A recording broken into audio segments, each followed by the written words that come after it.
Eduardo, ¿qué tal? ¿Cómo te va? ¿Qué tal, Ricardo? Buenas noches. ¿Cómo andas? ¿Bien?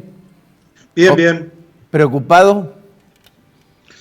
Como todos, yo creo que todos, no hay actividad. Vos como periodista también tendrías que estar preocupado por todas las actividades. La pandemia esta trajo una crisis local potenciada por la crisis en la que veníamos. Yo lo escuchaba recién a Blanco y por supuesto que hay que tener un contexto que en este tremendo déficit fiscal acumulado por baja de actividad en estos primeros meses del año, hay que contabilizar más de 56.900,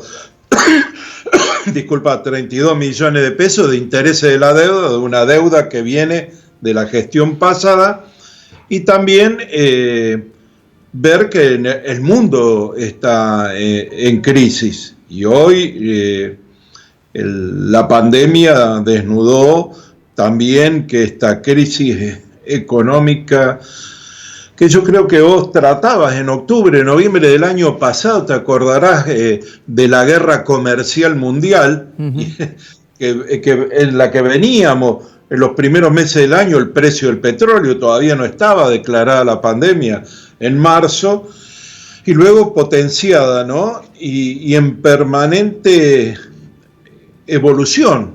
Hoy conocíamos un nuevo virus que ataca fundamentalmente a la producción porcina china, sí, un elemento esencial de su economía, y que puede determinar grandes variaciones para nosotros también, porque te recordarás que con la anterior problema de salud porcina que tuvieron, se incrementó nuestras exportaciones a China. Así que todo esto está en variación, en una crisis que no solo en la salud no tiene parangón, sino que en la economía, en una nueva etapa en el mundo de acumulación, estamos viendo salidas heterodoxas de países que venían aplicando ortodoxamente las medidas económicas, no tienen problema. En Italia o en Alemania, por los tipos de gobierno, llama fundamentalmente la razón, de salvataje de grandes empresas y de intervención directa del Estado. El alemán, hay que recordarse que a mitad del año pasado intervino en el mercado de alquiler, y lo traigo a consideración porque hoy fue promulgada la ley de alquileres, y el Estado alemán, se recordarán seguramente los televidentes, intervino activamente en el mercado inmobiliario y en el de alquileres, sobre todo en las grandes ciudades de Alemania, por las distorsiones que había, ¿no? Ahora, claro, Eduardo, vos me hablás del sector europeo. Allí tenés a Merkel, que habló con Macron, y entre ambos decidieron entre 750.000 millones de euros para solucionar de alguna manera los problemas económicos de los países que más habían caído precisamente desde el punto de vista de la actividad económica, valga la redundancia, y si no elevarlo a 1.500.000 millones de euros para tratar de alguna manera de salir. Nosotros no tenemos posibilidad. Me preocupa, y no sé si te preocupa a vos, la dilación que tiene el tema del arreglo de la deuda, para ver qué perfil toma la economía mirando al futuro, teniendo en cuenta la verdadera situación que están atravesando los sectores. Sí, yo creo que hay que arreglar. El gobierno lo está tratando de hacer lo más pronto posible. No altera mucho condicionalidades internas, porque salvo algunos préstamos que podrían recibir empresas extranjeras, empresas nacionales de mercados extranjeros, otras no estarían, otros ingresos de capital no estaban previstos, porque Argentina como nación no es objeto de préstamo de capital en las condiciones que está. Claro. Entonces, sí es una señal que se está buscando, y fundamentalmente para poder elaborar un presupuesto que contemple egresos reales y no dejar programado ya el no pago de la deuda, lo que significaría una voluntad de no negociar. Eso es lo que está en juego ahora. Pero en las consecuencias internas en este marco, que aparentemente los negociadores se confiaron por estas señales que aparecían de los organismos internacionales que están llamando a arreglar, a que haya consideración con respecto a los plazos y respecto a las tasas de interés, no se avanzó tan rápidamente quizás como se esperaba. Pero creo que en estas últimas horas hay una nueva propuesta que tiene aparentemente mejores chances de culminar con éxito y con un plazo de espera, con el objetivo principal de hacer sostenible la deuda. Esto va a permitir tener, vos imaginate, son 56.900 millones, casi 57.000 millones en el primer trimestre de pesos que se han gastado para no caer y mostrar la voluntad de negociación, pero que hacen falta urgentemente en el mercado interno. Ahora, Eduardo, apelo, digamos, a la estrictez de los números que maneja PYME, porque se han dado números de distintas cantidades, o sea, 40.000, 50.000, 60.000 empresas que han cerrado. ¿Cuántas pymes han cerrado y cuántos puestos de trabajo se han perdido en el marco de la pandemia? Mira, esto es un proceso dinámico, nadie lo puede decir. Yo estaba esta mañana hablando con el secretario PYME de la Nación. Las expectativas de las pymes seguir funcionando. Yo te doy un solo dato. Vos me habrás escuchado con este registro PYME que se había creado, el registro MiPyme, sí, que fue creado en el año 2016 por esa ley que nunca se terminó de reglamentar. Yo lo recordaba los otros días en la Cámara, que cuando estuvo presente el anterior secretario de Emprendedurismo y PYME, Mariano Meyer, en Córdoba, en el Consejo Profesional, le preguntaron, y había un dato sobre las cantidades de las pymes. Cuando nos preguntan cuántas pymes hay, y bueno, 900.000 serán 600.000 pymes.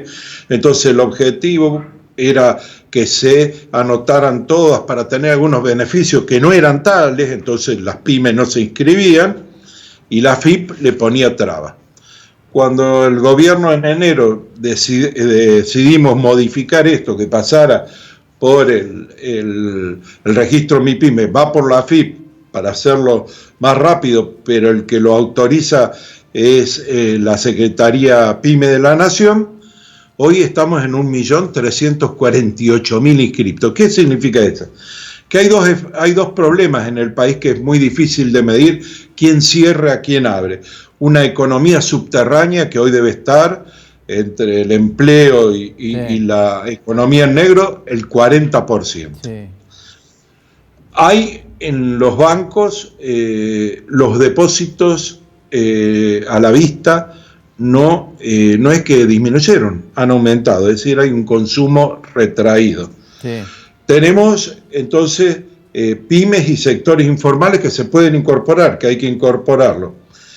Entonces, saber qué ha pasado o no, seguramente el negocio formal va a ser bares, confiterías, servicios, turismo, van a sufrir bajas muy grandes, claro. Ya lo están teniendo. ¿Sí?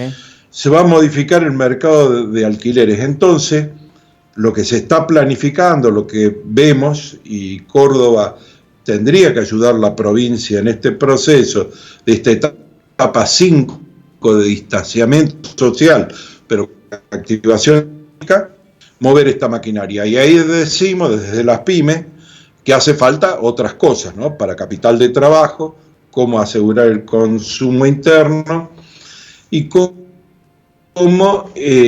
está elaborado por el Poder Ejecutivo, lo tenemos al nuevo proyecto de moratoria fiscal, sí, que este plazo de pensaba que la pandemia y el aislamiento iba a durar tanto, prolongando plazos, instrumentando, va a haber nuevos instrumentos de crédito y asistencia, pero hay mucha incertidumbre. Entonces, Muchos negocios chicos no aguantan, medianos no aguantan, y actividades enteras que van a sufrir cierre, como es hotelería, turismo, viaje, por ejemplo. Ahora, Eduardo, para sintetizar, digo la última, ¿cómo ves? Porque, a ver, todo el mundo especula con la pospandemia. Vos has marcado un trazo realmente importante de cómo está la situación. ¿Cómo levantar precisamente la confianza de la gente ante lo que pasó durante la pandemia para volver a un circuito virtuoso del consumo que levante precisamente a esas pequeñas y medianas empresas en materia de confianza en el futuro?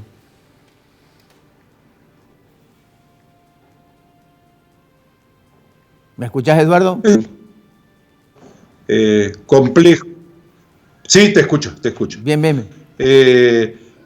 ¿Me escuchás? Sí, te escucho.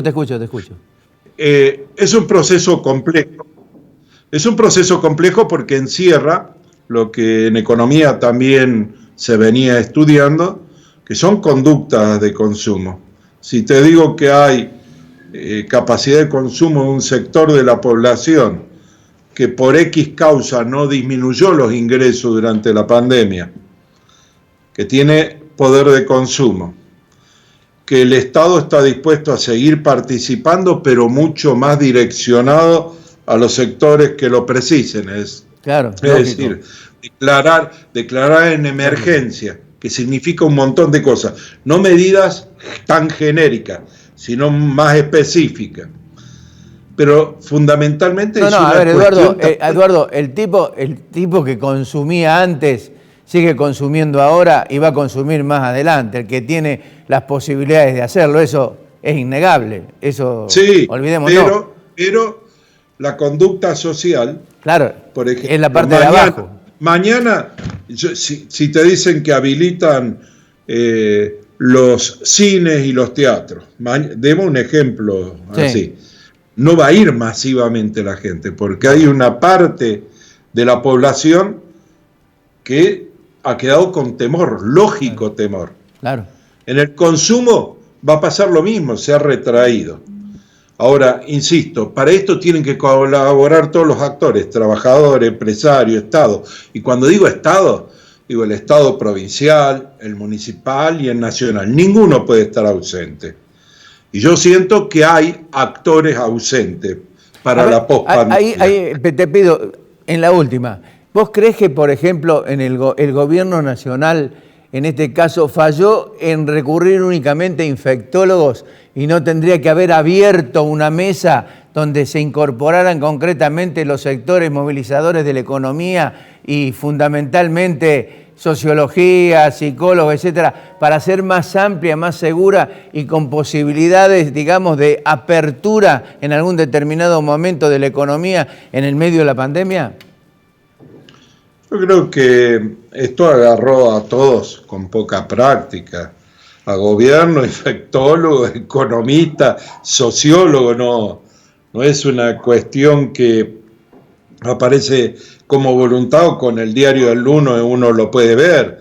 Es evidente cuando vos ves la cronología de medidas económicas tomadas por el gobierno nacional y legislativas, algunas que están todavía en la Cámara de Diputados y de Senadores y no han podido ser tratadas. Vos ves la cronología y vos ves cuándo se produce el aislamiento social preventivo y obligatorio y cuándo se tomaron las primeras medidas. Y vos ves que las primeras medidas fueron tomadas a los 4 o 5 días de declarado el aislamiento, porque se veía venir. Ahora, vos no tenés un Estado, y lo dijiste vos al principio, no es el Estado alemán, no es el Estado italiano.